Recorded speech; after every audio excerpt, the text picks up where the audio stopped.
Asosiasi Real Estate Broker Indonesia, atau AREBI, menekankan pentingnya kepatuhan broker properti terhadap regulasi. Tujuannya adalah untuk melindungi konsumen, menjaga integritas bisnis, dan mendorong pertumbuhan industri properti yang sehat. Ketua Umum AREBI, Clement Francis, menyampaikan bahwa regulasi tidak hanya menghindarkan broker dari sanksi hukum, tapi juga meningkatkan kepercayaan pasar. AREBI menyambut baik terbitnya PP Nomor 28 Tahun 2025 yang merevisi risiko usaha broker properti dari rendah menjadi menengah tinggi. Artinya, syarat perizinan kini lebih ketat, termasuk kewajiban memiliki NIB dan sertifikat standar.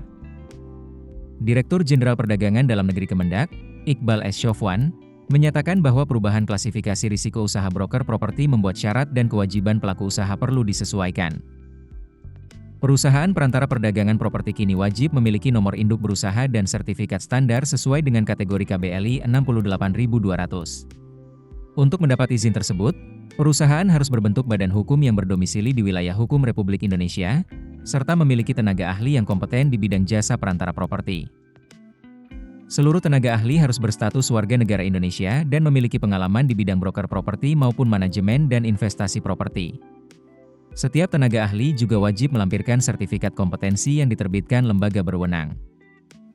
Direktur Tertib Niaga Kemendak, Mario Josko, menegaskan bahwa perubahan kategori risiko tersebut mewajibkan pelaku usaha P4 memiliki sertifikat standar yang telah diverifikasi sebagai syarat utama untuk menjalankan usahanya secara legal.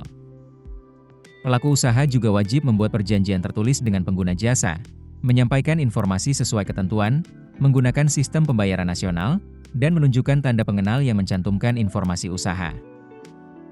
Hasil pengawasan terhadap 216 pelaku usaha perantara perdagangan properti menunjukkan mayoritas masih melanggar aturan. Hanya 56 pelaku usaha yang memenuhi ketentuan, sementara 160 pelaku lainnya melakukan pelanggaran.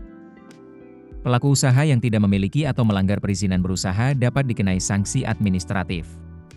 Sanksi tersebut mencakup teguran tertulis, penghentian sementara kegiatan usaha, paksaan pemerintah, denda administratif, pembekuan, hingga pencabutan izin usaha. Direktur Pengawasan Barang Beredar dan Jasa, Ronald Jenry Silalahi, mengatakan bahwa pihaknya juga telah melakukan pengawasan terhadap perusahaan jasa perantara properti di sejumlah kota. Hasilnya, masih ditemukan pelanggaran yang tidak sesuai dengan ketentuan. Pelanggaran terhadap aturan ini dapat dikenai sanksi pidana. Ini adalah upaya pemerintah untuk menjaga integritas dan pertumbuhan industri properti yang sehat di Indonesia. AREBI berkomitmen untuk terus mendorong kepatuhan broker properti terhadap regulasi dan meningkatkan standar industri properti di Indonesia. Keputusan bisnis terbaik datang dari data, bukan tebakan. Mudah berlangganan Business Insight dengan subscribe with Google.